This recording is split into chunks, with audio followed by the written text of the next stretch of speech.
Nuevamente, buenas noches, bienvenidísimos, gracias por estar aquí, bienvenidos a lo que va a ser una experiencia de viaje realmente única por el Adriático. Yo lo titulé el Adriático, ustedes van a encontrar lugares que están muy conectados con circuitos turísticos que los llaman los Balcanes. Y como yo les comenté en algún correo que mandé por ahí, yo he ido ya 2 veces a los Balcanes, hemos hecho ya eh, 2 tours a los Balcanes, pero siempre quedaba como esa sensación de que realmente los Balcanes es mucho más que las guerras de los Balcanes. Entonces, en esta ocasión, bueno, este viaje nace de una lectura de un libro de Robert Kaplan que justamente se llama el Adriático y que es un recorrido cultural por este mar que además toca obviamente las costas de algunos países de los Balcanes.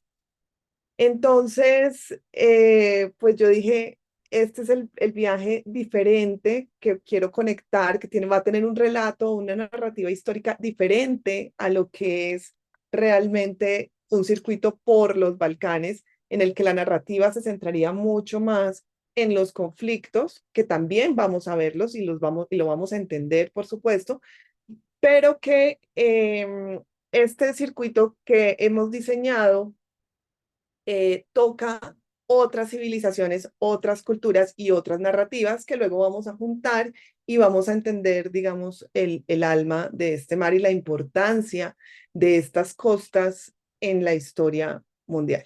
Entonces, este recorrido no es solo un viaje en el sentido físico, sino que es una invitación a entender cómo la historia, cómo la cultura y el arte de Europa, de una zona de Europa muy distinta a la que tenemos en mente, se han entrelazado en esta región pues a lo largo de varios siglos. Entonces vamos a recorrer lugares que fueron testigos de convivencia y a veces de confrontación entre muchas culturas, no solamente las guerras recientes de los Balcanes, pero que en todos los casos nos ofrecen una perspectiva sobre cómo ha ido evolucionando el mundo. Entonces, ¿qué vamos a encontrar aquí? Imaginen un mar que desde la antigüedad ha sido un corredor de comercio y de ideas entre Europa y entre Asia. Entonces, el Adriático es como un gran pasillo en el que se cruzaron los romanos, los venecianos, los otomanos, el imperio austrohúngaro, ¿sí? Y este cruce de culturas se va a ver reflejado, obviamente, en la arquitectura, en las costumbres, en los sabores y hasta en las lenguas que vamos a escuchar y en las etnias que vamos a conocer. Entonces nos vamos a sumergir en ciudades donde la historia no solo se ve, sino que también se siente, porque el legado de todos estos imperios increíblemente todavía sigue muy vivo. Es decir, podemos encontrarnos con restos romanos muy fácilmente, luego que, o sea, la idea es que ustedes puedan identificar, bueno, los restos romanos son muy fáciles de identificar, pero también que puedan identificar los vestigios de los austrohúngaros, de los otomanos, de los ilirios, ¿sí? Entonces, durante este viaje, pues, otro de los objetivos va a ser no solo ver los lugares, sino que los vamos a entender y nos vamos a conectar con ellos de una forma mucho más profunda, porque cada sitio tiene su propia energía y tiene algo especial que contar. Están unidos su historia y su cultura por ese corredor por esa costa, por ese mar, pero cada uno ha tenido también su camino y su recorrido independiente. Entonces, desde la majestuosa Venecia, con ese pasado comercial y con ese rol como puerta hacia Oriente, y vamos a terminar en la tranquila y fortificada Kotor en Montenegro. Entonces, el Adriático es como un gran libro de historia o de historias que nos ayudará a entender mejor ese cruce de culturas y los contrastes que han moldeado a Europa, porque muchas influencias de la Europa occidental entraron por esta Europa oriental. Entonces yo les aseguro que vamos a ver aquí no solo un turismo pues no vamos a ver aquí un turismo superficial, sino que nos vamos a tener en lugares donde esas historias, donde las tradiciones, donde el arte nos muestra la capacidad de las personas para adaptarse, porque esta es una región en donde sus poblaciones han tenido que resurgir varias veces, adaptarse, convivir y aprender unas de otras. Y no se trata solo de ver monumentos, sino que vamos a hablar también de escritores, de artistas, de personajes históricos que le dieron forma a cada uno de estos lugares. Vamos a descubrir juntos, no sé, qué hizo tan especiales a ciudades como Trieste, que nunca sale en ninguna ruta turística, Mostar, Dubrovnik, y que podemos aprender de ellas para enriquecer nuestra propia forma de ver el mundo. Así que bueno, bienvenidos nuevamente y prepárense para un viaje que va a ser emocionante, enriquecedor, donde el mar Adriático va a ser nuestra guía para entender mejor la historia y la cultura de esta pues, región absolutamente fascinante. Antes de mostrarles el recorrido como tal, quiero hacerles un poquito de contexto histórico y cultural para que se vea, para que entiendan y vean lo que nuestro curso de preparación eh, tiene como reto y es explicarles un contexto histórico y cultural bastante rico, em, porque el Adriático tiene una historia larga y compleja que lo hace único, único dentro de Europa. O sea, seguimos en Europa y vamos a entender esto como una Europa, es una Europa distinta en la charla que voy a dar a final de, creo que a principios de diciembre sobre la introducción a los Balcanes. Les voy a mostrar esas diferencias entre la Europa occidental y esta Europa suroriental, que es un poquito también diferente a la Europa oriental, tipo Polonia, Ucrania, Hungría. Y es una región que a lo largo de los siglos ha sido habitada y conquistada por distintos pueblos y cada uno ha dejado pues su marca. Entonces, si hacemos un recorrido cronológico, vamos a entender mejor por qué cada lugar en nuestro viaje tiene una identidad tan rica y tan diversa. Se los voy a hacer corticos, no se preocupen que hoy no es una clase de historia, esa la dejamos para el curso de preparación. Pero quiero empezar por contarles que uno de los pueblos más antiguos de los que habitó estas tierras, que son los ilirios, van a ser importantes en su recorrido porque constantemente vamos a encontrarnos con ellos. Los ilirios fueron un grupo de tribus que vivieron en esta región desde hace miles de años, mucho antes de la llegada de los romanos. Eran ya excelentes navegantes y guerreros y su influencia se extendió por gran parte de lo que hoy conocemos como los Balcanes occidentales. De hecho, los albaneses se consideran un vestigio de los ilirios porque su lengua, el albanés, proviene del ilirio antiguo. Los ilirios dejaron algunas de las primeras huellas culturales en el Adriático y en el viaje vamos a ver algunos de estos vestigios, sobre todo en la arquitectura y en nombres de lugares que conservan su influencia. Entonces, este pueblo fue también uno de los primeros en adaptarse al mar como medio de vida, aprovechando, por supuesto, los recursos y esa posición estratégica que tiene el Adriático. Luego, con la expansión del Imperio Romano, el Adriático se convierte en un punto estratégico para Roma. Los romanos conquistaron estas tierras, establecieron rutas comerciales, construyeron ciudades que hoy en día siguen siendo puntos importantísimos en nuestro recorrido como Pula o como Split. Y durante esta época el Adriático se volvió una especie de carretera romana. Ustedes saben que los romanos eran muy hábiles, unos muy buenos ingenieros y conectaron básicamente toda Europa a través de sus carreteras. No eran un pueblo tan volcado al mar, pero sí hicieron de la ruta del Adriático una especie de carretera marítima al servicio del imperio, porque conectaron sus provincias romanas en Europa con otras regiones del Mediterráneo, en el norte de África, en el levante asiático, como en Turquía, como en Siria, en el Líbano. Y esta zona en específico de la costa croata, que es la que más vestigios romanos vamos a encontrar, pues era lo que ellos llamaban la provincia de la Dalmacia, ¿sí? Y vamos a ver entonces anfiteatros, vamos a ver templos, vamos a ver otros monumentos romanos que nos recuerdan esa época en la que el Adriático era el centro de la expansión romana hacia el este. Cae con la caída del Imperio Romano, el Adriático entra en un periodo de cambios, sigue el Imperio Romano de Oriente, que es lo que hoy llamamos el Imperio Bizantino. Cuando el Imperio Romano se parte en dos, los Balcanes y la parte, básicamente el 90% de los territorios de nuestro viaje van a caer en el lado del Imperio Romano de Oriente. Pero bueno, la región también sufre muchos cambios, se fragmenta y varios pueblos intentan también tomar el control.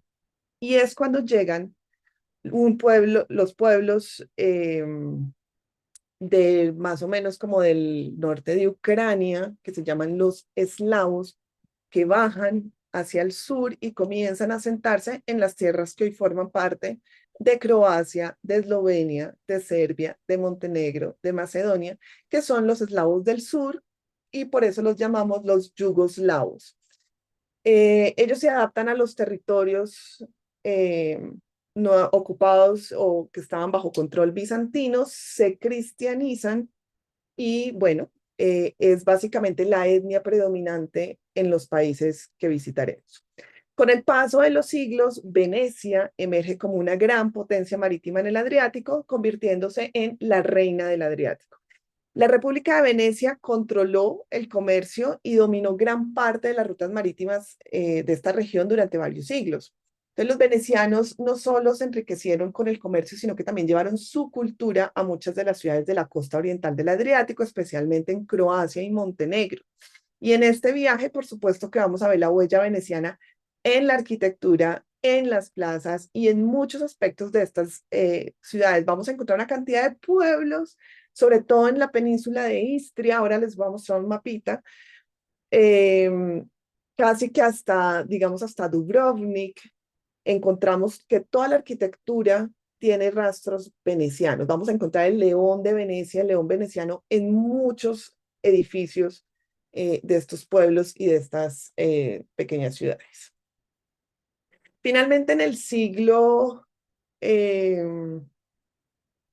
siglo XV, llegan los otomanos, llega el Imperio Otomano, que se expande hacia el oeste después de haber ya conquistado toda la Anatolia y ocupa buena parte de los Balcanes. Y esa influencia otomana es la que vamos a ver sobre todo en Bosnia y Herzegovina, donde vamos a ver mezquitas, bazares, barrios turcos y otros elementos que reflejan esta presencia, sobre todo también la religión. En Bosnia son musulmanes, en Albania son musulmanes, principalmente por esta ocupación del Imperio Otomano. Los otomanos trajeron, pues, no solo la religión y sus costumbres, sino que también influyeron en la gastronomía y en la vida cotidiana de la región. Cuando ustedes se sienten a comerse su almuerzo en Croacia, en Bosnia, y si ya fueron a Turquía, pues van a ver claramente las similitudes. Y bueno, en la región norte del Adriático, especialmente en Trieste, en la zona de Eslovenia, algunas zonas de Croacia, bueno, ellas quedan bajo el control del Imperio Austrohúngaro, que convierte principalmente a Trieste en uno de los principales puertos. Y esta influencia del Imperio Austriaco le dio, por ejemplo, a Trieste un carácter muy particular y a Eslovenia también, eh, muy diferente al de las ciudades mediterráneas. Entonces, en Trieste nos vamos a encontrar con una arquitectura, con un estilo de vida y una cultura que nos van a recordar más a Viena que a otras ciudades costeras típicas del Adriático. A comienzos del siglo XX, el Adriático se convierte en el epicentro de un evento crucial, precisamente como el Imperio Austrohúngaro estaba ocupando muchas de las zonas de los Balcanes en conflicto continuo con el Imperio Otomano, pues en Sarajevo sucede el asesinato del archiduque Francisco Fernando de Austria en 1914 y ese es el acontecimiento, el casus belli, que desencadena la Primera Guerra Mundial. Y esta guerra marcó profundamente la región, transformando las fronteras de Europa. Bueno, ustedes ya deben conocer de sobra, digamos, las consecuencias de la Primera Guerra Mundial, que es básicamente la caída de todos los imperios, y se crea pues un nuevo régimen. Y durante este conflicto, pues muchas de las ciudades que visitaremos fueron testigos del cambio en la estructura de poder, en el legado y el legado de esta guerra pues sigue presente en la memoria colectiva de la región. De hecho, Sarajevo ya tiene su museo de 1914, justo en el lugar. De hecho, el hotel en el que ustedes se van a hospedar, queda al ladito del museo de 1914 y al lado del puente en donde mataron al archiduque Francisco Fernando de Austria. A finales ya del siglo XX, pues el Adriático y en especial los Balcanes vuelve a ser un escenario de otro conflicto bastante desgarrador que es necesario entender, que es necesario comprender, si es que es posible comprender tanta atrocidad, que es la guerra de Bosnia. Nosotros la llamamos guerra de los Balcanes, pero realmente el nombre oficial es la guerra de Bosnia porque hubo otra guerra de los Balcanes anteriormente. Esta guerra de Bosnia lo que hace es, bueno, pues volver esta zona bastante conflictiva. Es un conflicto que nace después de la disolución de la Yugoslavia. Em, es uno de los conflictos más complejos y trágicos de la historia moderna, con un impacto duradero en ciudades y en las comunidades de la región. Durante esta guerra, ciudades como Sarajevo y Mostar fueron asediadas. No sé si ustedes recordarán el cerco de Sarajevo tan horrible, y fueron dañadas gravemente y todavía, aunque se han recuperado bastante, todavía se pueden ver algunos edificios con impactos de bomba, con impactos de bala. Y Sarajevo se ha empeñado en, a pesar de que empezó un proceso de reconciliación, de no olvido. Entonces, en Sarajevo vamos a ver muchos de los vestigios de esta guerra y sobre todo qué está haciendo el pueblo bosnio para poder, pues, tener, digamos, un tipo de tranquilidad psicológica que pues yo creo que siguen todavía muy traumatizados, y eso se refleja en que Bosnia pues es básicamente un estado fallido. O sea, Bosnia en cualquier momento se desintegra, y eso es algo que también les voy a explicar en otro espacio. Bueno, entonces eso es básicamente nuestro contexto histórico para que ustedes vean que hay mucho por estudiar, hay mucho por aprender, hay mucho por descubrir.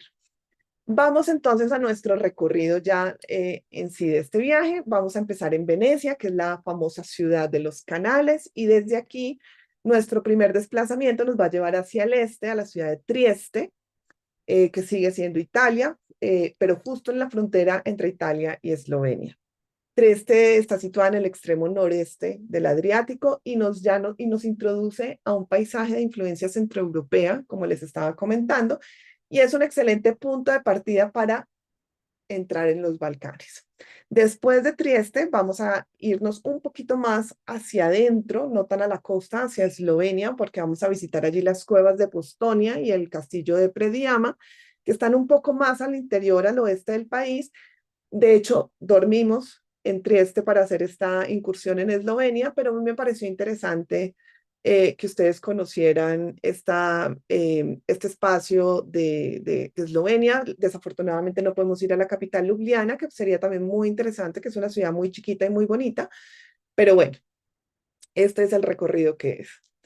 Em, y en las cuevas de Postonia vamos a cambiar, digamos, el ritmo, vamos a pasear de, venimos de dos ciudades y vamos a adentrarnos en un poco en la naturaleza, en un paisaje subterráneo, vamos a explorar las formaciones de cuevas que hacen de esta zona un destino único. Ahora se los voy a mostrar con muchísimo más detalle. Desde Postonia volveremos hacia la costa y nos dirigimos hacia el sur, entrando en Croacia.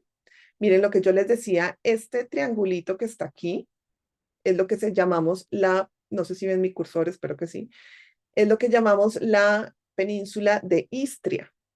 La península de Istria es donde empezaba la provincia de la Dalmacia romana, ¿sí? Em,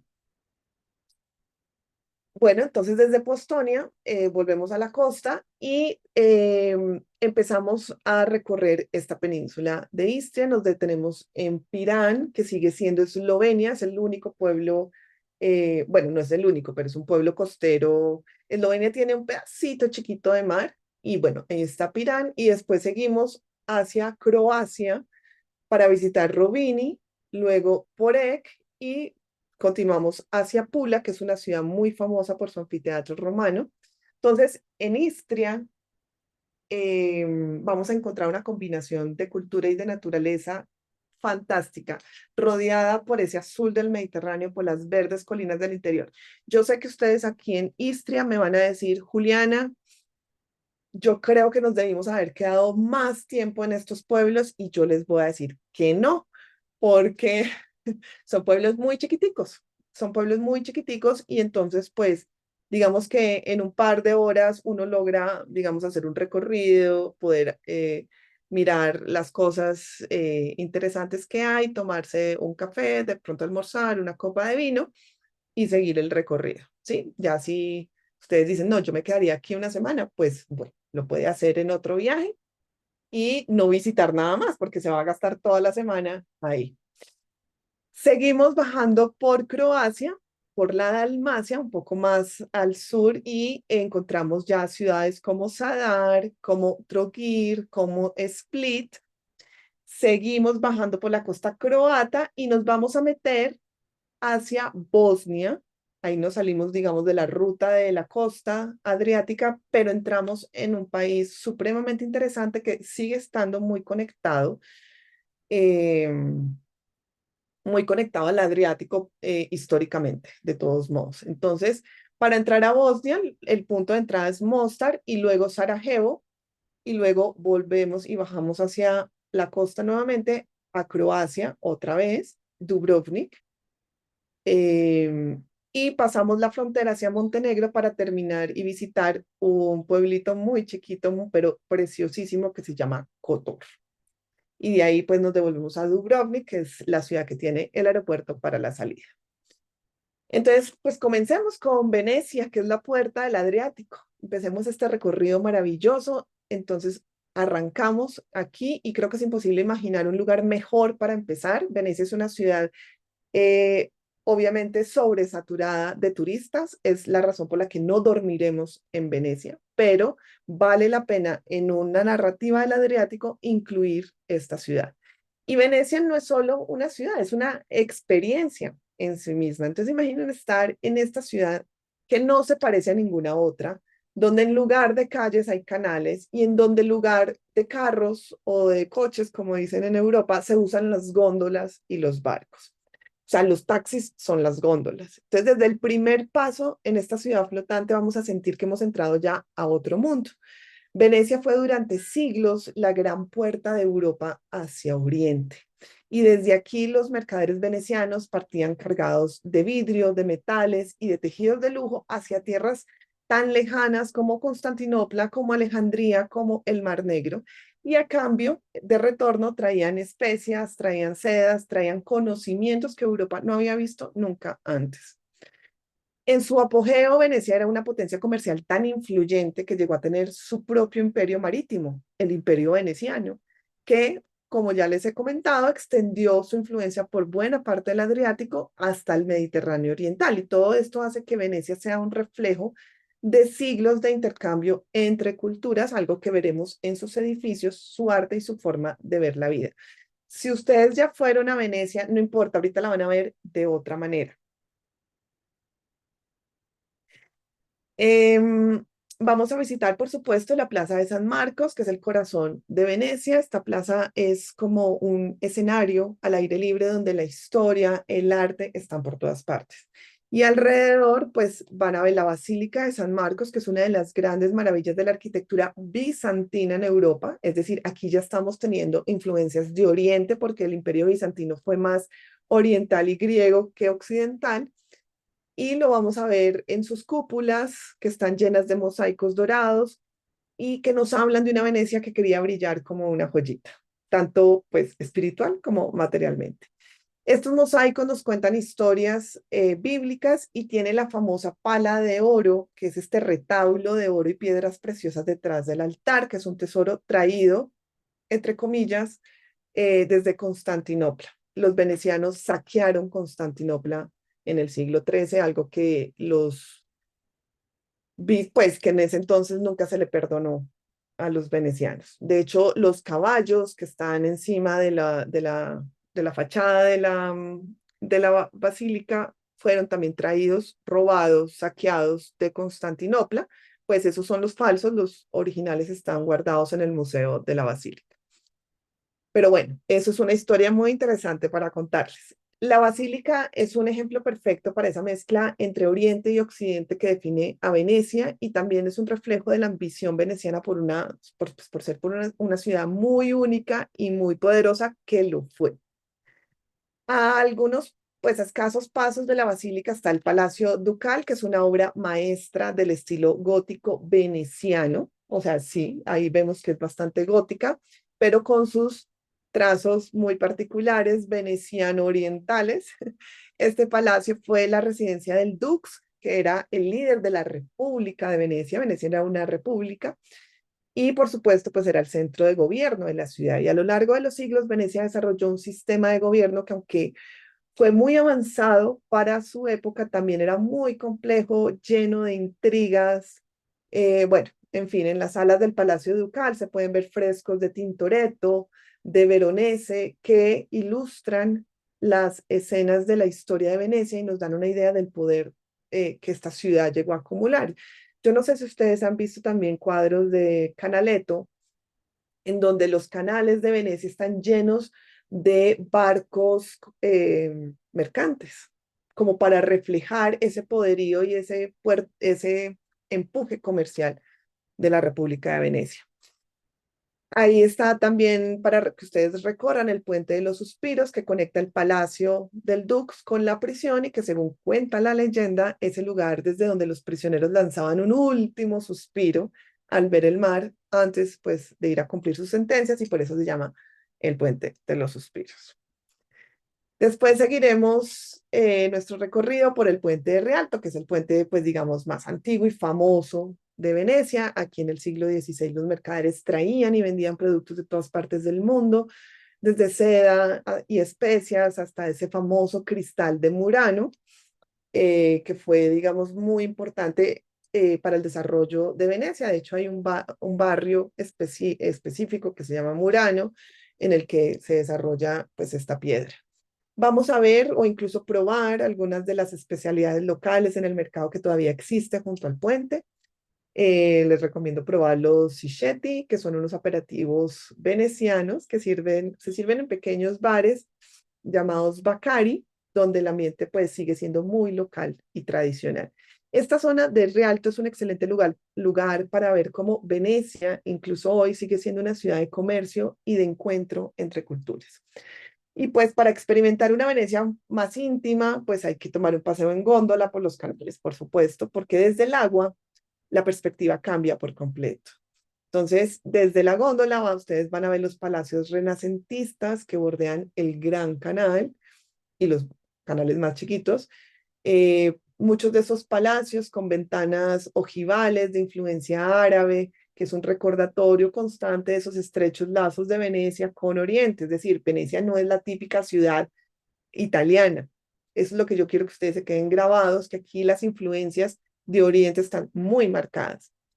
Y mientras navegan, pues ustedes tal vez se puedan imaginar a Casanova, este famoso aventurero y escritor veneciano, deslizándose en silencio por estos mismos canales en una ciudad que fue testigo pues de sus amores y de sus fugas.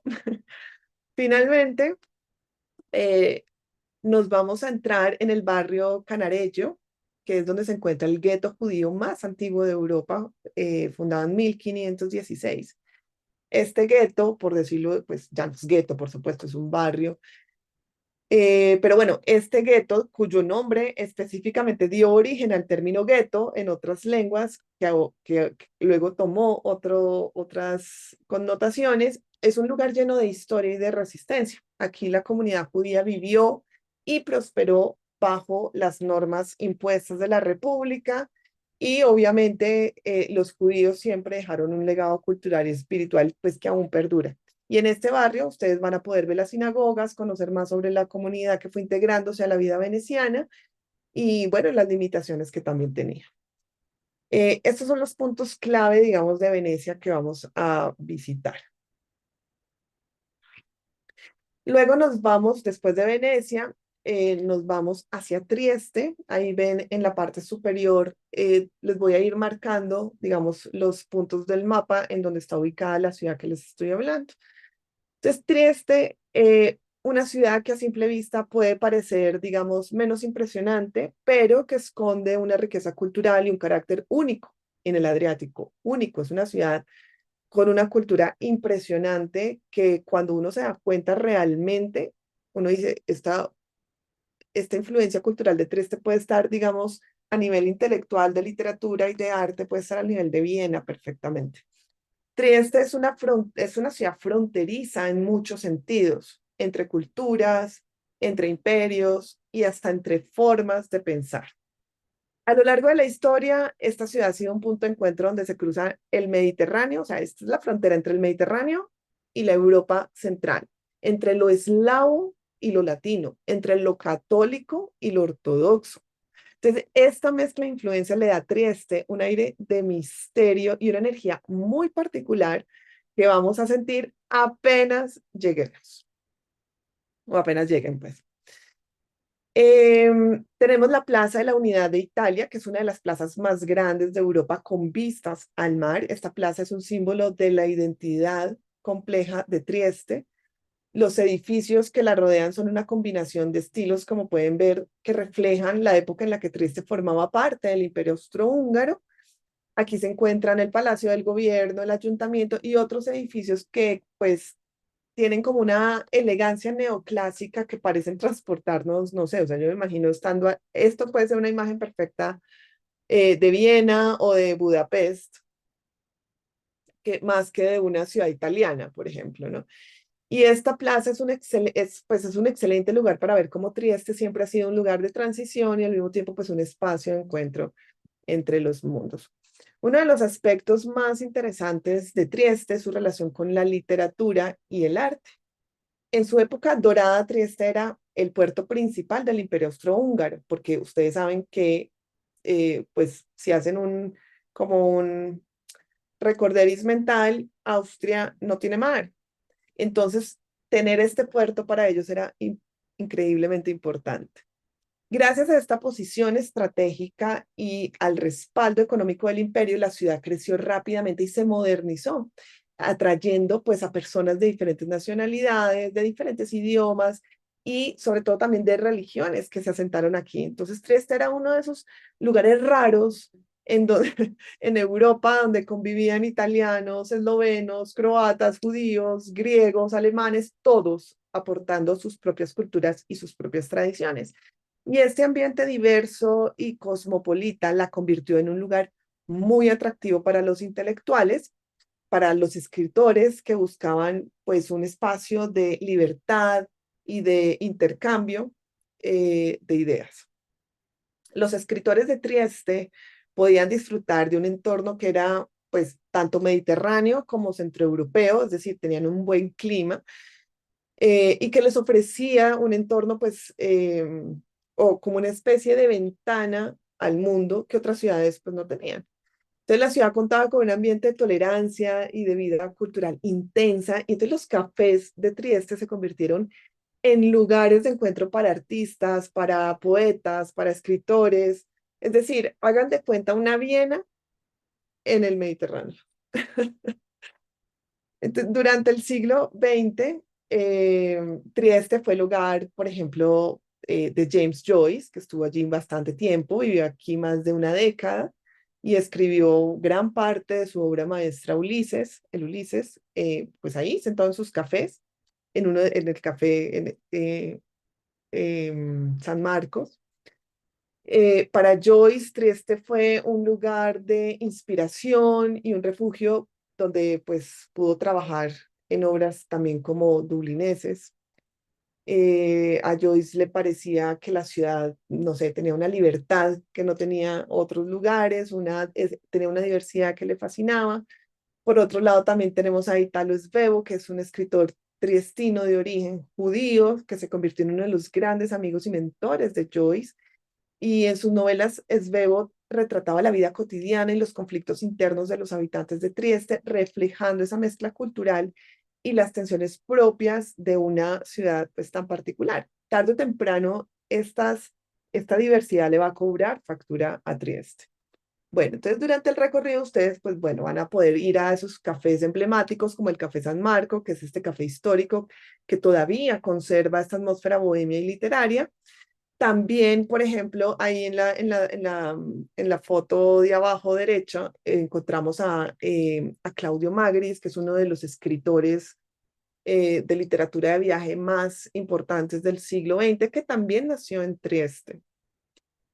Y bueno, entonces ahí lo vemos en este café, que es un símbolo de la época en la que estos intelectuales y artistas de toda Europa llegaban a Trieste. Otra parada importante en Trieste es el castillo de Miramar, que está ubicado a las afueras de la ciudad, en, no sé, en un promontorio que ofrece unas vistas pues fantásticas al mar. Y este castillo fue construido en el siglo XIX, es decir, no es antiguo, por el archiduque Fernando Maximiliano de Habsburgo, que fue el hermano del emperador Francisco José. Pues Maximiliano soñaba con un retiro romántico en el Adriático, pero bueno, la historia de Maximiliano es tan fascinante como enrevesada, como trágica, porque después de construir este castillo, pues aceptó la corona de México, se fue a México a crear un imperio, el imperio austriaco en México, el imperio mexicano, con su Carlota, con su amada Carlota, que se enloqueció pues allá. Bueno, Maximiliano terminó siendo fusilado en México, pero el castillo de Miramar con sus jardines y su arquitectura romántica pues nos permite acercarnos a esta época en la que los sueños de grandeza de esta realeza europea, de este imperio austrohúngaro, chocaban con la realidad política del mundo. Es un lugar que invita pues a la contemplación y obviamente con esas vistas al mar, pues nos permite sentir un poquito la atmósfera nostálgica de Trieste, porque el final del Imperio Austrohúngaro, sobre todo pues la tragedia que rodeó el final del Imperio Austrohúngaro con el asesinato del archiduque, con el asesinato de Sisi, la emperatriz, con el fusilamiento de Maximiliano, con Carlota terminada enloquecida, pues nos da una especie pues uno va bien y dice, ay, pobrecitos, no tanto, pues con esos palacetes, pero pues sí tiene la historia del Imperio Austrohúngaro en su final, pues también nos toca mucho en esta parte del viaje. Trieste, pues tiene también su lado oscuro, su lado siniestro, porque Trieste tuvo un papel muy complejo durante la época del fascismo en Italia. Eh, es una, pues como era fuente de una atmósfera tan intelectual y cultural, pues también surgieron aquí algunos de los primeros pensadores y filósofos del fascismo. Y al ser una ciudad con una gran población eslava, porque está en frontera con Eslovenia y muy cerquita a Croacia, pues el régimen fascista implementó políticas de italianización y de persecución hacia estas minorías eslavas que vivían aquí, pues en un intento de imponer esta identidad pura italiana en la región. Esto generó, por supuesto, tensiones y conflictos y la ciudad se convirtió en un punto de fricción durante la Segunda Guerra Mundial. De hecho, durante la ocupación nazi, en Trieste se estableció pues este edificio feo y oscuro y horrible que se llama la Risiera di San Saba, que es un campo de concentración que fue utilizado para encarcelar, torturar y ejecutar pues tanto a judíos como a partisanos, como a prisioneros políticos, etcétera. Y este es un capítulo oscuro en la historia de la ciudad y uno pues que todavía hoy es recordado con mucho dolor por sus habitantes y que nosotros pues de todos modos, aunque seamos turistas, pues también debemos conocer. Finalmente, para terminar la visita en Trieste, exploraremos el Borgo Teresiano, que es pues muy cerquita ahí a la plaza principal, que es un barrio que fue diseñado durante el reinado de la emperatriz austriaca, pues como su nombre lo indica, el Borgo Teresiano, María Teresa de Austria, y que refleja pues este intento de los austriacos de convertir a Trieste en su puerto moderno y cosmopolita, ¿no? Entonces, como les dije, después de Trieste, de visitar Trieste, estando durmiendo en Trieste, nos vamos a ir hacia Eslovenia, hacia la montaña y vamos a un mundo completamente diferente. Esto es aquí un salto cuántico.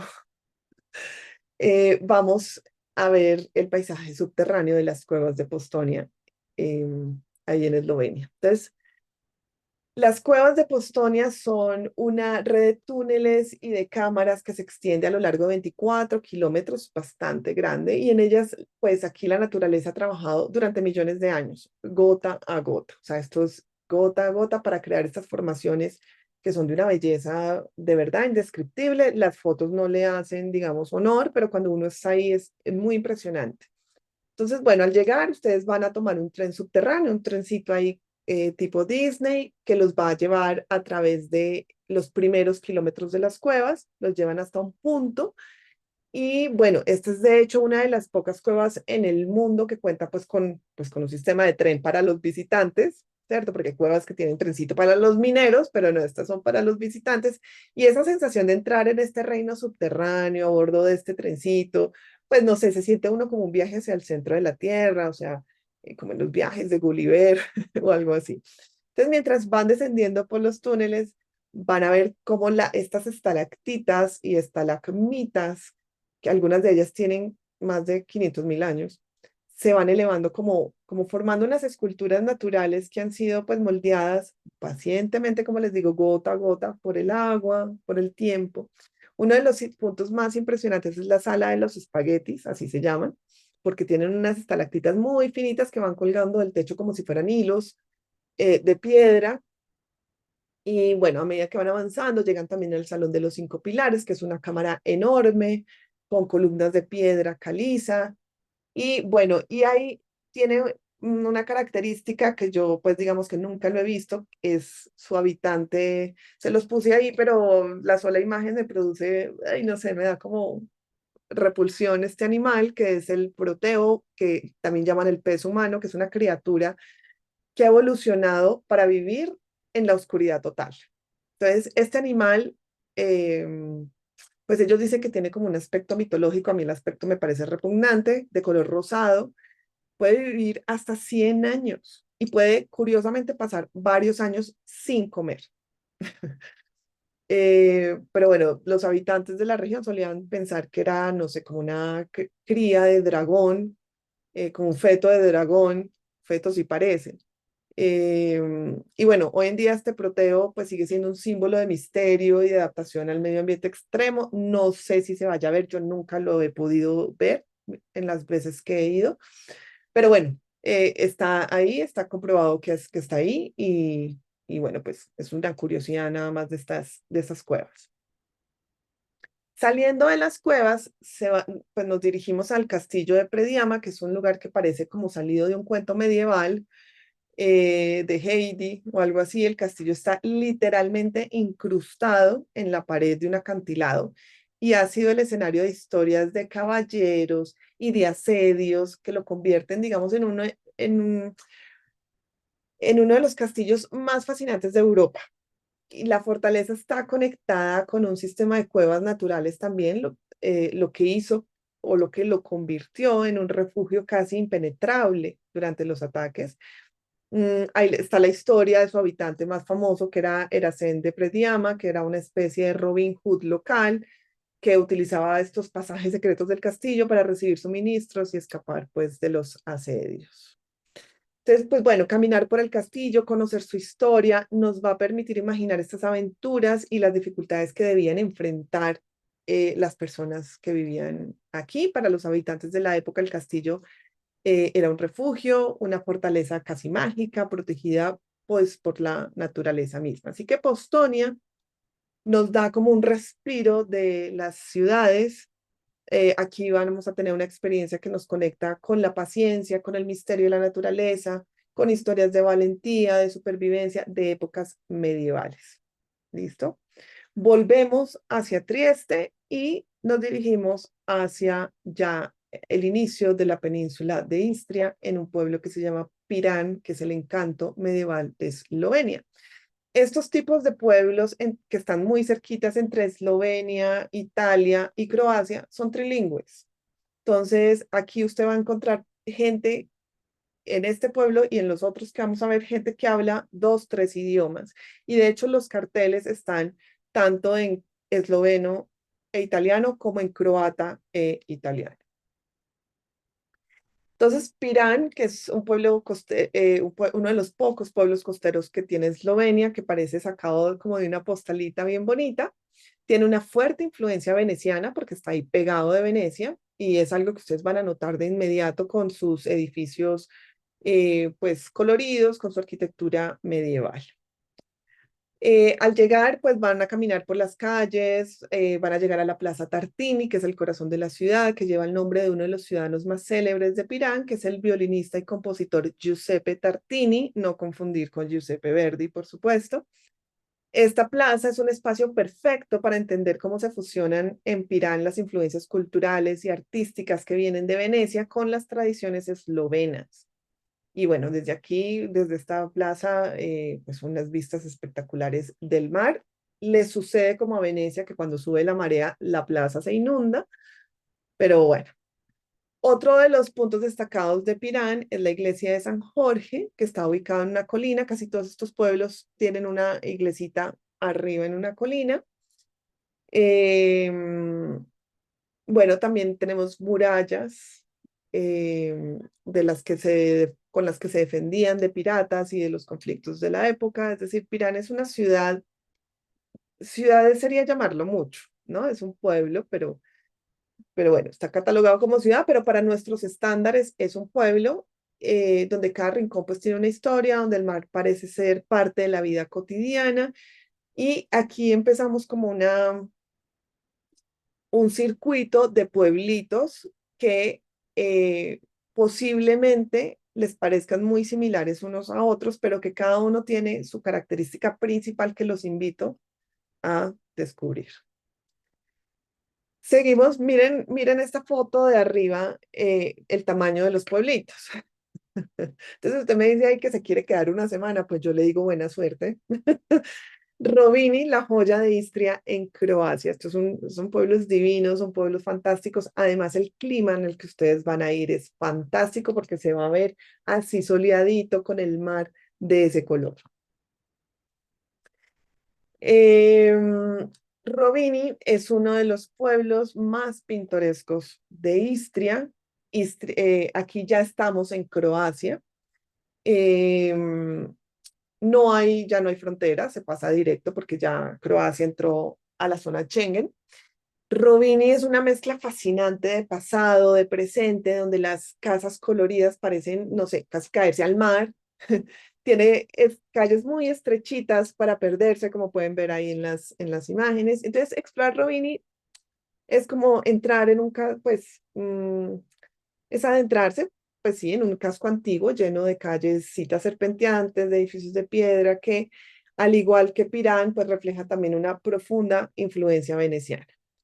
Luego seguimos con Porek, en Croacia. Aquí les voy poniendo los mapitas. Y ya nos vamos encontrando más vestigios, ya no tan medievales, sino que nos vamos un poquito más para atrás con vestigios romanos y sobre todo paleocristianos o bizantinos. Entonces, la última parada, digamos, en este circuito de los tres pueblos es Porek o Porech, dependiendo pues cómo se pronuncie, si en español o en el croata mal de Juliana, que es una ciudad que combina la influencia romana con este legado paleocristiano importante. Porech fue una ciudad romana, algo que ustedes van a notar en la distribución de las calles, que aún siguen un trazado original romano, y a medida que caminen por el casco antiguo van a ver restos de templos romanos, murallas y otras construcciones que cuentan la historia pues, de una ciudad que ha pasado por las manos de distintos imperios, como todos en esta región, desde los romanos hasta los venecianos, luego los austrohúngaros, y este cruce de influencias pues ha dado forma a Porech y la ha convertido en un lugar de encuentro entre lo antiguo y lo moderno. Entonces, en Pirán, Rovinj y Porech, ustedes van a experimentar esa rica mezcla de cultura, que es una historia que se siente en cada calle, en cada plaza. Estas ciudades no tienen monumentos específicos, sino que hay que caminarlas. Hay que caminarlas, hay que ver, entrar a la iglesia, hay que ver la arquitectura de los edificios, hay que sentarse a tomar un café y contemplarlos. ¿De acuerdo? Bueno, la siguiente parada ya es en una ciudad muchísimo más grande, ya podemos decir que es una ciudad, que es la herencia más visible romana, eh, y que pues de una uno se traslada a la Dalmacia, a la provincia romana, cuando este puerto estratégico era uno de los asentamientos más importantes de los romanos en Istria. Entonces, en Pula vamos a ver cómo la presencia romana sigue muy viva, especialmente a través de su monumento estrella, que es el Anfiteatro de Pula, también conocido como la Arena de Pula. Ese anfiteatro que ustedes ven ahí es uno de los mejores conservados del mundo y desde el primer vistazo uno se da una idea de la importancia de Pula en la antigüedad. Este coliseo, este anfiteatro podía albergar hasta 20.000 espectadores y fue escenario de juegos, de gladiadores, otros espectáculos que los romanos organizaban para entretener a la población. Y lo fascinante de este lugar es que además de ser un monumento histórico, sigue en uso hoy en día. Entonces, pues a lo largo del año, sobre todo en verano, la Arena de Pula alberga conciertos, festivales de cine, eventos culturales, pues que le dan una nueva vida a un lugar pues donde la historia y el presente se entrelazan para que la población pueda conectarse con esa historia. Em, mientras exploran, digamos, la ciudad, también van a ver otros restos romanos que muestran la importancia de Pula o la importancia romana en Pula. Bueno, este de arriba sigue siendo la arena Pula, pero también está, por ejemplo, el templo de Augusto, que es un templo dedicado al primer emperador romano, Augusto, que se encuentra en la Plaza del Foro, que es el antiguo centro político y religioso de la ciudad romana. Y este templo, que ha sobrevivido a siglos de historia y a los cambios de poder en la región, pues sigue siendo un legado de la arquitectura romana. No es muy grande, se puede entrar, el interior es pequeño, pero es muy bonito porque está en la mitad de una plaza eh, bastante interesante. Pues, pero bueno, Pula no es solo romana, también tiene una herencia medieval y austrohúngaro que ustedes van a descubrir en las calles, donde los edificios históricos pues se mezclan con una atmósfera más moderna y más vibrante. Durante el Imperio Austrohúngaro, Pula fue una de las principales bases navales del imperio, algo que todavía se percibe en algunos de sus barrios, en la distribución del puerto.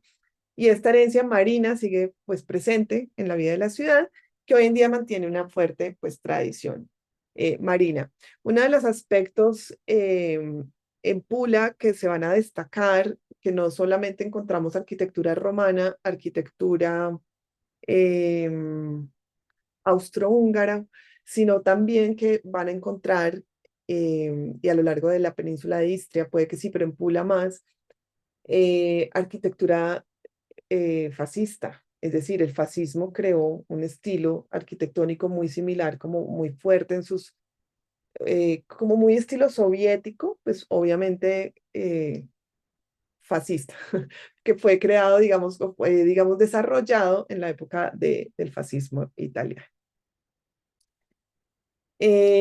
Bueno, pues a lo largo del recorrido también van a tener la oportunidad de conocer las tradiciones locales, como la producción de aceite de oliva, que es un elemento fundamental en la gastronomía de Istria.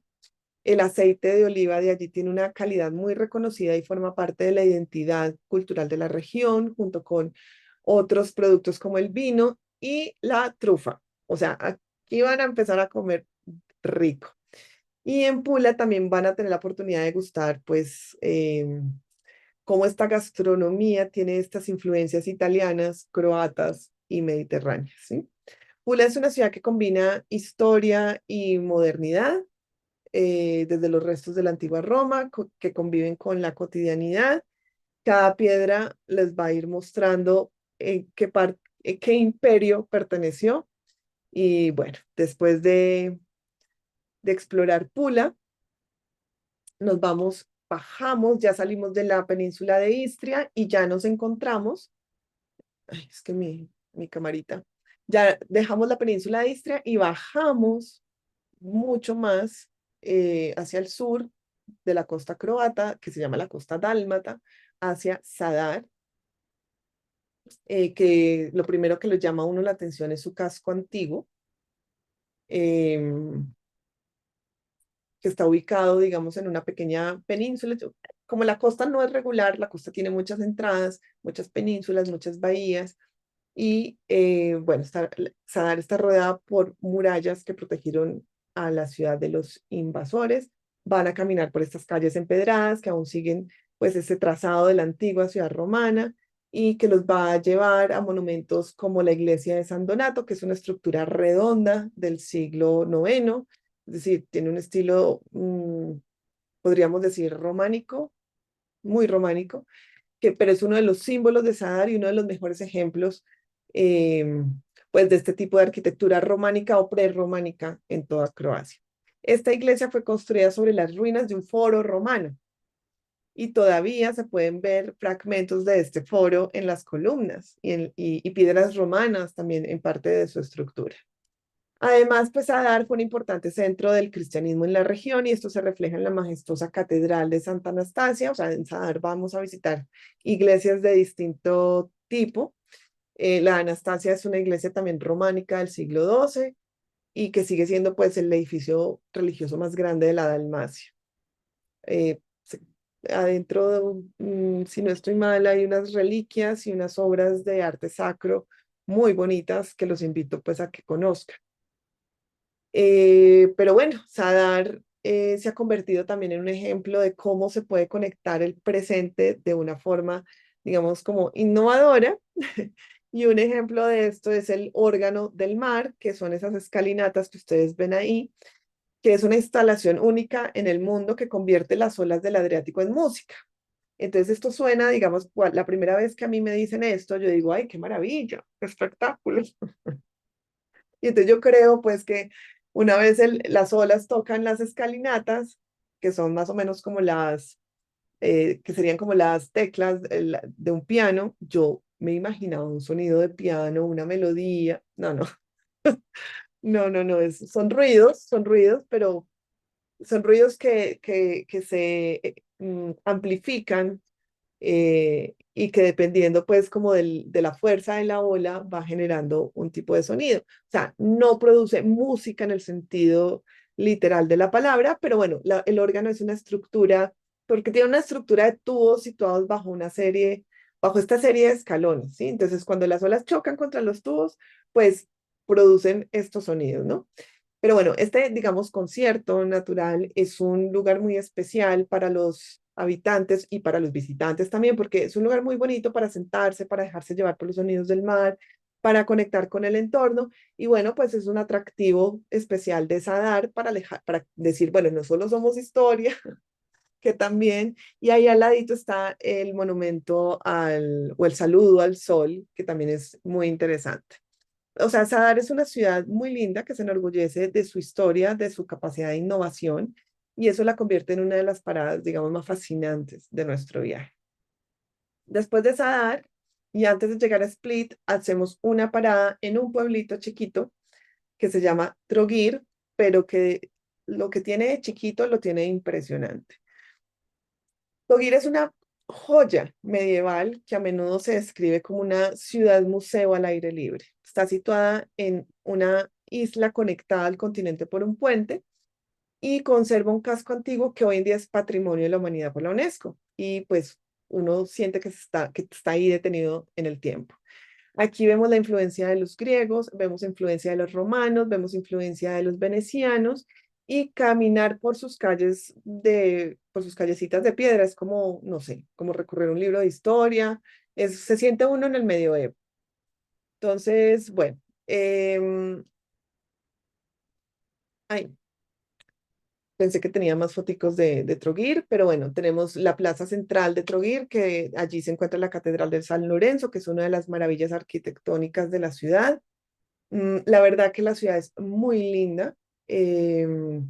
Esta catedral es muy famosa por la Puerta de Radován, que es una impresionante obra de arte románica tallada en piedra, con escenas bíblicas, con figuras mitológicas. Y bueno, es un muy buen ejemplo de escultura medieval croata y nos muestra también el nivel de habilidad y de devoción de los artistas de la época. Croacia es un país católico, ¿sí? Veníamos, eh, veníamos de, bueno, Italia también es católica, vamos luego a cambiar de religión en Bosnia y en Montenegro. Pero bueno, otro punto de Trogir también es la fortaleza de Camarlengo, que es una fortificación construida por los venecianos en el siglo XV para proteger la ciudad. Y desde esta muralla, que la muralla sube por la montaña como si fuera una muralla china, impresionante, eh, pues realmente, y no es que uno, y se puede recorrer, pero pues bueno, uno no lo va a hacer, ¿no? Pero bueno, al caminar por las calles de Trogir, realmente uno siente una fascinación por este medioevo croata. Y ya pues porque Trogir es como una parada en el camino, finalmente llegamos a Split, que es una ciudad ya mucho más grande, que es donde tenemos el Palacio de Diocleciano. Este palacio que fue construido a principios del siglo IV por el emperador romano Diocleciano como su retiro personal, porque él era oriundo de allí, pues es más que una simple ruina. De verdad que es una cosa absolutamente preciosa, impresionante, impactante. Y es el corazón mismo de Split. Y lo fascinante del Palacio de Diocleciano es que no es solo un monumento histórico, sino una parte viva de la ciudad. Hoy en día las antiguas murallas del palacio pues albergan ya tiendas, restaurantes, casas, apartamentos, es decir, hicieron edificios de apartamentos y la fachada es el Palacio de Diocleciano, es para uno morirse. Bueno, allí tenemos la Catedral de San Domnius, que fue originalmente el mausoleo del emperador Diocleciano. Miren cómo el karma de la vida, Diocleciano que persiguió tanto a los cristianos, su tumba terminó siendo una catedral. Está el peristilo, que es esa placita ahí donde está la gente. Muy lindo, de verdad. Y por supuesto, pues caminar por el Riva, que es el paseo marítimo de Split, que es un lugar muy lleno de vida, con locales, con turistas comiendo, paseando, disfrutando el sol, disfrutando de ese ambiente relajado de la costa dálmata. Voy a acelerar un poquito porque se me está yendo la hora. Pasamos a Bosnia o entramos a Bosnia, luego volveremos a salir hacia Croacia nuevamente, pero entramos a Bosnia, en realidad el nombre del país es Bosnia y Herzegovina. Mostar queda en la parte, digamos, de Herzegovina y es una ciudad que es un símbolo de convivencia cultural, pero también de desafíos y de conflictos que han marcado la historia reciente de los Balcanes. Mostar, pues, tiene ese río divino que se llama Neretva, que tiene un color impresionante. Es muy famoso por su puente viejo o llamado Stari Most, que es este puente de piedra de arco que se convirtió pues en el emblema de la ciudad, que no es solamente una estructura, sino que es un símbolo de unidad. Este puente viejo fue mandado a construir por Solimán el Magnífico en el siglo XVI, Imperio Otomano, y durante 4 siglos conectó las dos orillas del Neretva, uniendo a las comunidades de diferentes religiones. Entonces, en una orilla estaban los musulmanes y en la otra orilla estaban los católicos, y así se fueron hasta el siglo XX. Y pasó la guerra de Bosnia, el puente lo bombardearon y fue bueno, fue realmente muy dramático porque fue como el símbolo de esa destrucción de convivencia entre las comunidades y entre las etnias. En el, en el recorrido por Mostar, ustedes se van a sentir en una pequeña Turquía. Básicamente el casco antiguo de Mostar es como estar caminando por Estambul. Aquí tenemos influencias otomanas, algunas influencias austrohúngaras más o menos, pero sobre todo otomanas. Entonces aquí encontramos mezquitas, bazares, casas antiguas, en fin, las tiendas, es como si las tienditas de Mostar es como si usted estuviera en el Gran Bazar de Estambul, porque los productos son lo mismo, eh, las, las lamparitas turcas son las mismas, etcétera. Pero es un pueblo divino y es un pueblo que todavía tiene, ahí todavía pueden ver ustedes edificios bombardeados, edificios con orificios de bala, pero Mostar ha sido como un símbolo de resistencia. Finalmente fue reconstruido el puente, pero bueno, ahí las dos comunidades están tratando de que se reconstruya también la tolerancia. Luego vamos a hablar de eso, pero el conflicto en los Balcanes sigue simplemente escondido debajo del tapete. Y finalmente llegamos a Jerusalén, que es perdón, Sarajevo, que es la Jerusalén de Europa. Y tiene toda la razón de llamarlo así, porque es una ciudad que a lo largo de la historia ha sido otro punto de encuentro de culturas, de religiones, de imperios. Eh, Fue llamada la Jerusalén de Europa por su diversidad religiosa y cultural.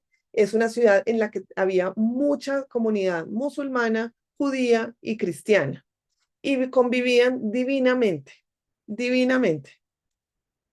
Entonces, en Sarajevo podemos encontrar mezquitas, podemos encontrar iglesias ortodoxas, sinagogas, catedrales católicas coexistiendo en un mismo espacio.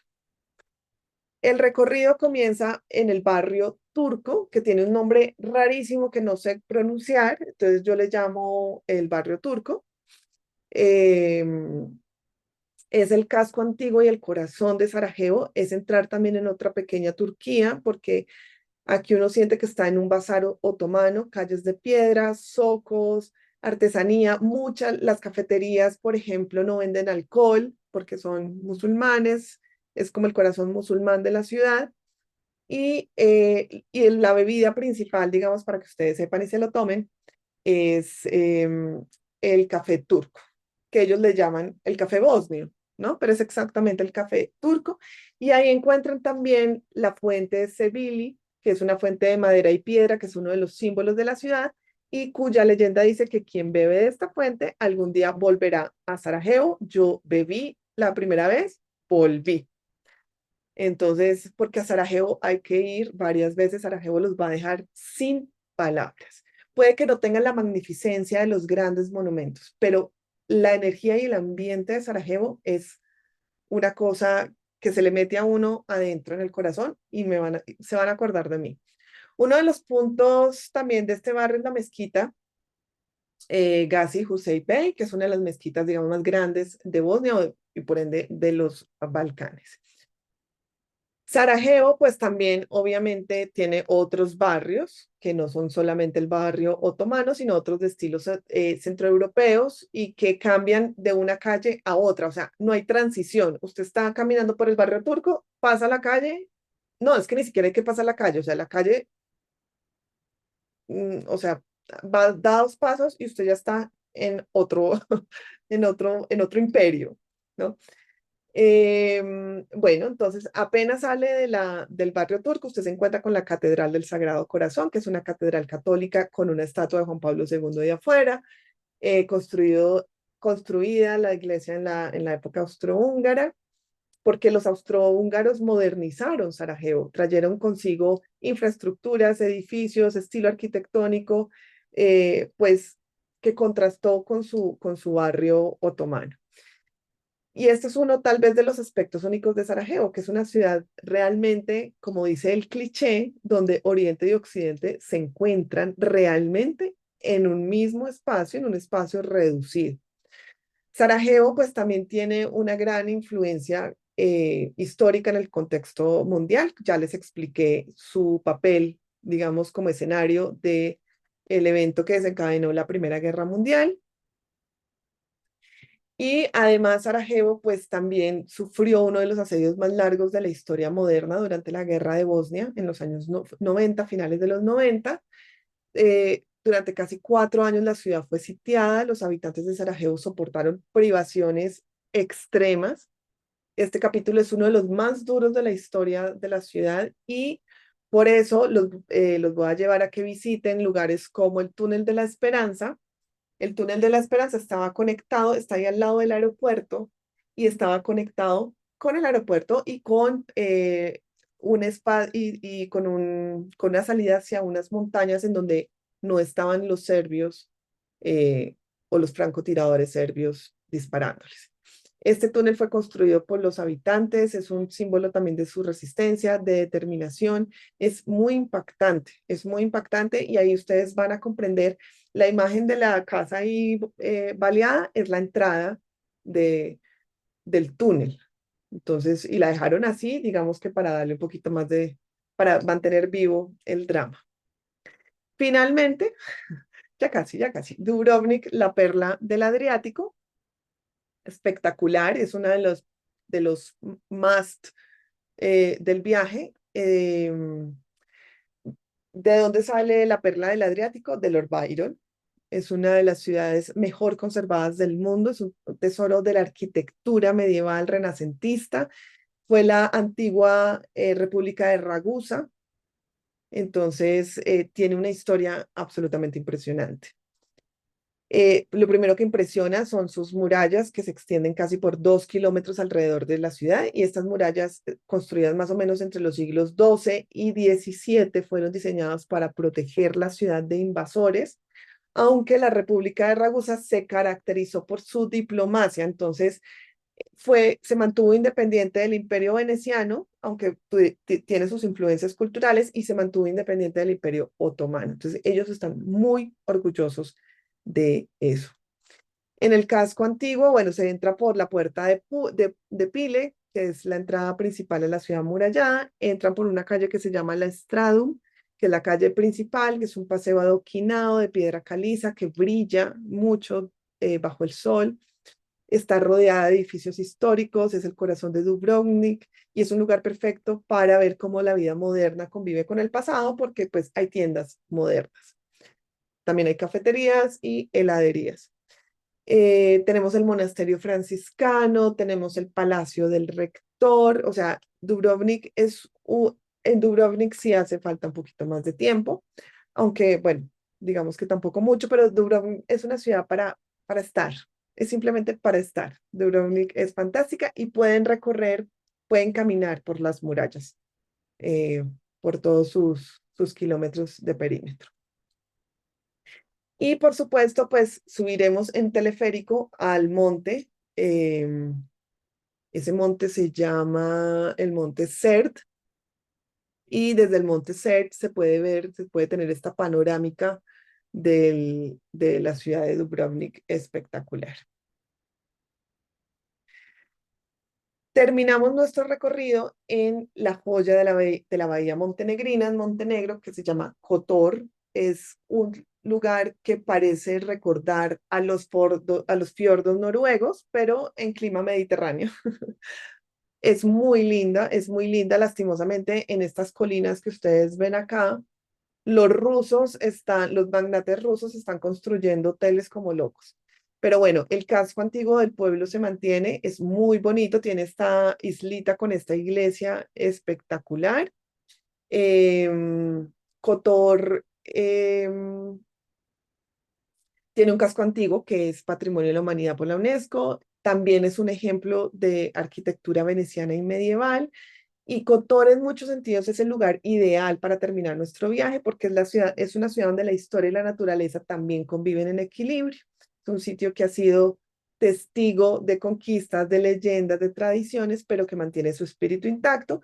Aquí cambiamos de religión, seguimos con los eslavos, pero cambiamos a la religión ortodoxa.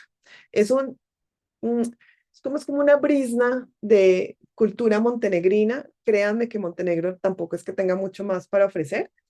eh, pero bueno, vamos a hablar también de la cultura un poco de Montenegro en el curso de preparación. Entonces, para terminar, el Adriático, pues es mucho más que un mar, es este puente de culturas, es un encuentro de historias, es un viaje que nos invita a ver el mundo a través de los ojos de quienes por siglos lo han llamado hogar, es decir, miren que les he hablado de muchas culturas, de muchas etnias, de muchas eh, religiones, si hay algo que caracteriza este viaje es la diversidad que van a encontrar. Y en cada rincón, en cada costa, descubrimos cómo el pasado y el presente se entrelazan y aprendemos que el verdadero viaje es aquel que nos transforma, porque la idea es que ustedes regresen más sabios, más cultos, más sensibles. El viaje comienza un par de meses antes con un programa de inmersión cultural. Vamos a tener clases virtuales en vivo. que serán grabadas también, por supuesto, para los que no puedan asistir, con aspectos históricos, con la explicación de las religiones y de las etnias, los personajes, costumbres locales. Vamos a tener material complementario como conferencias en vivo y pregrabadas, sobre todo porque hay temas específicos que necesitan mayor complemento, como es el de quién es quién en los Balcanes y por qué, entendiendo quién es quién, podemos entender el conflicto. Entonces tenemos conferencias en vivo, conferencias pregrabadas, audios, podcasts, tenemos al final del viaje un manual de experiencia para que ustedes se lo lleven como un documento de consulta, una selección bibliográfica para los que quieran empezar a leer. Y el enfoque del programa va a ser entendimiento profundo, sensibilidad cultural, porque no, o sea, nos vamos a culturizar sin juzgar, enriquecimiento personal y vamos a vivir experiencias auténticas. Este es el enfoque del programa de inmersión cultural junto con el viaje. Y ya pues la carnita de la diapositiva que todos tal vez estaban esperando, que es precios por porción terrestre por persona, en acomodación doble 5.640. El viaje no lo puse ahí, se me pasó, es del 11 al 26 de mayo. Tiene un suplemento de acomodación individual, se reserva con 500 euros. La ruta que vamos a hacer es Bogotá-Madrid-Venecia, Dubrovnik-Madrid-Bogotá. Mi recomendación es hacerlo con Iberia, pero ustedes lo pueden hacer con Avianca por millas, por lo menos la parte de Bogotá-Madrid, o con Air Europa, pero pues yo recomiendo Iberia, y si no tienen millas, pues irnos por Iberia. El precio incluye todas las noches de alojamiento con desayuno.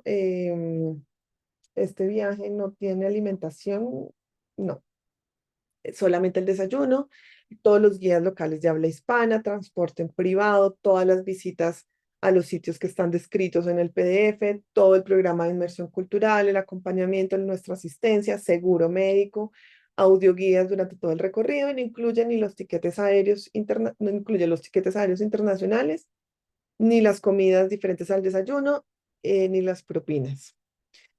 No necesitamos visas. Zona Schengen es Italia, Eslovenia y Croacia.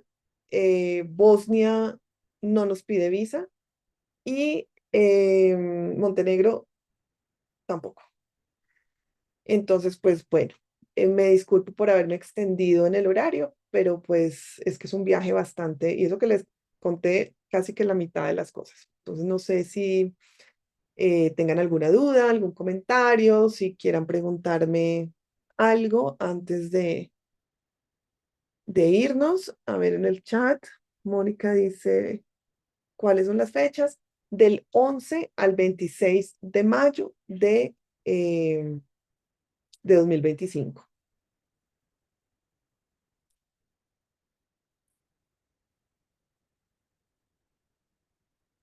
Lili Estrada pregunta, ¿todos los traslados son por tierra? Sí, señora, todos los traslados son por tierra.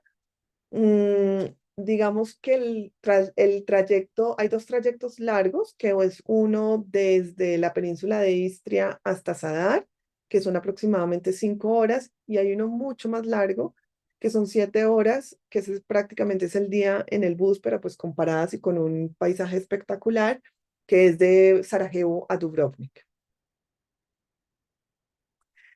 A ver, Tatiana pregunta, ¿cómo puedo calcular el costo por persona sola? Espere, yo vuelvo a compartir la pantalla. A ver, entonces, si la persona va sola, tiene que sumar a los 5.640, que es la porción terrestre.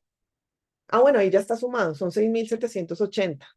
Eso es lo que vale. O sea, el suplemento no son 6.000. Ahí digamos que me equivoqué. El precio por porción terrestre en acomodación individual son 6.780. Quiere decir que el suplemento son 1.140 euros. Esa reserva de 500 euros se abona.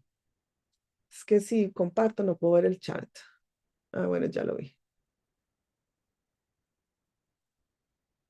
No sé, Tatiana, si eso contestó tu pregunta o si tienes alguna duda adicional, porque realmente ese es el único costo como distinto a una persona sola.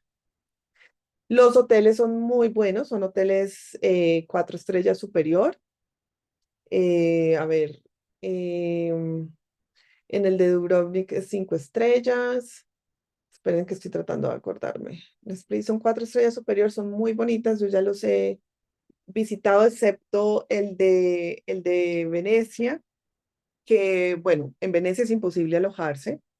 Y estábamos buscando un sitio en Pula, como ustedes, digamos, pueden leer en el PDF, en el itinerario. Podían leer que estábamos buscando un sitio en Pula, pero en Pula no me gustaron los hoteles, entonces estamos buscando un balneario muy cerca con un hotel 5 estrellas que hay ahí. Digamos que los hoteles están bien escogidos y siempre garantizando lo mejor o de los mejores dentro de lo posible, porque hay ciudades muy pequeñitas como Porech, en donde pues la oferta no es muy abundante, entonces toca escoger lo mejor de lo que hay, ¿sí? Pero en general son muy buenos, 4 estrellas superior. ¿En Dubrovnik es dentro de la muralla? Sí.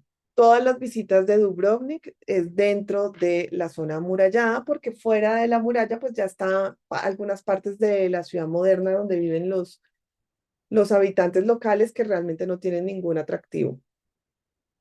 Pero, me preguntas el hotel. No, el hotel no es dentro de la muralla, no existe un hotel con suficiente capacidad para un grupo dentro de las murallas.